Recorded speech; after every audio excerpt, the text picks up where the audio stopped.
Xankəndi şəhərində yerləşən Nizami Gəncəvi adına 4 saylı tam orta məktəbdə yeni cüdo zalı fəaliyyətə başlayıb.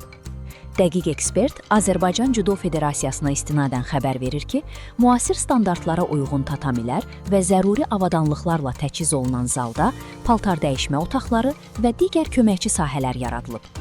Burada 100-dən çox idmançının cüdo ilə məşğul olması üçün əlverişli şərait formalaşdırılıb.